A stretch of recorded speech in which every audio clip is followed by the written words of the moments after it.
Dans cette vidéo, je vais répondre à des questions qui m'ont été posées dans les commentaires concernant vos séjours en France.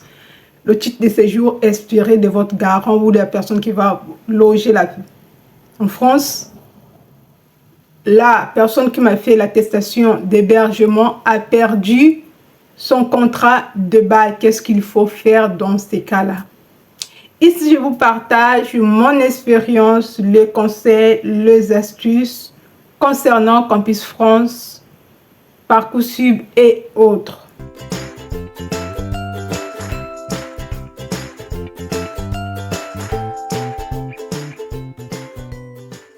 Il faut savoir que vous devez fournir les informations fiables, communiquer les informations et les documents nécessaires, demander, respecter la liste qu'on vous demande.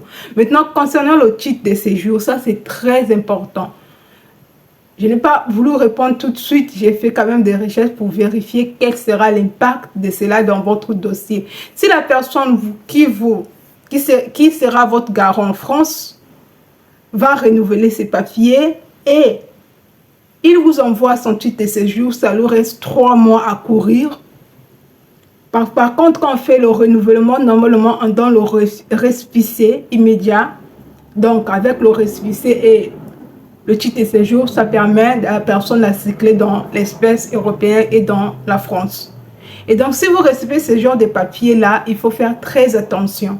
À ce moment-là, ce que vous devez mettre en place, c'est de demander à la personne qui vous a fait l'attestation d'hébergement ou encore qui sera votre garant et qu'il sera votre garant à une durée maximale par rapport à son titre de séjour ou de son récépissé. Si son récépissé est de 6 mois et son titre de séjour est de 3 mois, donc on va prendre le récépissé de 6 mois que je serai le garant de M. Emmanuel pendant une durée de 6 mois. Mais ça marche plus pour le logement. Si c'est pour votre garant, pour les finances, ça va un peu coincer.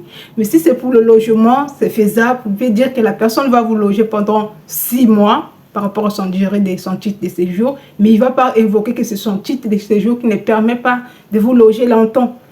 Et une fois c'est fait, il vous envoie cette lettre explicative. Vous-même, à votre côté, vous écrivez aussi une lettre explicative que la personne va me loger pendant 6 mois. Une fois arrivé en France, je vais chercher mon propre logement, un contrat de bail étudiant, un logement pendant cette période de 6 mois.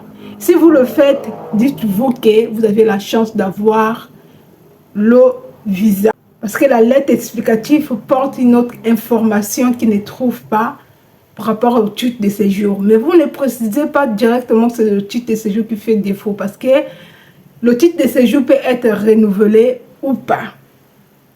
Si la personne est votre garant, que son titre de séjour n'est pas renouvelé, il peut perdre son contrat.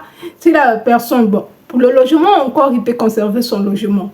Mais quand tu conserves ton logement, tu n'as pas accès, par exemple, peut-être de revenus, le travail, et tu auras des problèmes à payer ton logement. Donc tout ça, c'est important. L'ambassade regarde tous les contournants. On ne vous dit pas directement les causes par rapport au refus 5 ou 4, mais c'est ça vraiment les causes qui sont derrière. Maintenant, concernant le contrat de bail, la personne qui a perdu son contrat de bail, c'est très simple à résoudre parce que sans le contrat de bail, comment l'ambassade va vérifier les dimensions de cet appartement? Comment l'ambassade fait justifier la distance des domiciles parce que dans le contrat de bail, il y a aussi l'adresse. Comment il va vérifier l'adresse de cet appartement? Ça, c'est très important. Ce qu'il faut faire, demander à la personne qui vous a rédigé l'attestation d'hébergement de contacter son bailleur, de lui donner le duplicata du contrat de bail parce que c'est très important le contrat de bail. C'est dans le contrat de bail, on va voir la dimension de votre appartement, le nombre de personnes qui vivent dans cet appartement parce que le quotient familial donne toujours les indices. Le quotient familial, le nombre de parts, c'est dans la vie fiscale, ça donne les indices des nombres de personnes habitées dans cet appartement. Par rapport à ça, ils vont voir les dimensions de l'appartement. Ils vont se rendre compte que normalement, la personne qui va vous loger n'a pas le droit de vous loger par rapport à la dimension de la personne. Il a le droit de vous loger. Et si dans cet appartement, Chaque personne a au moins un lieu de vue de 9 mètres carrés.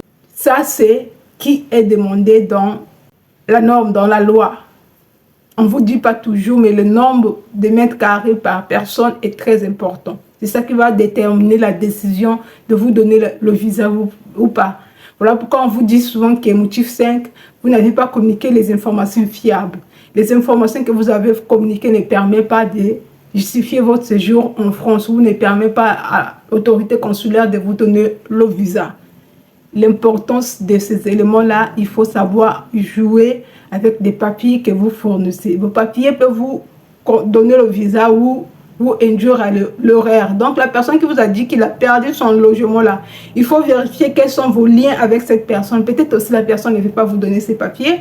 Peut-être aussi la personne, peut-être que vous êtes passé dans une combine qui n'est pas bien et que la personne ne veut pas montrer qu'il n'a pas de plus de 9 mètres carrés pour vous, pour que vous puissiez habiter dans cet appartement. Ça, c'est très important.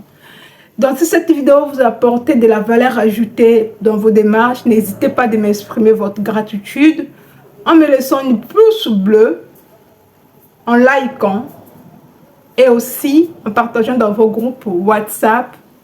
Je vous dis à très bientôt et bonne chance dans vos démarches de recherche de visa.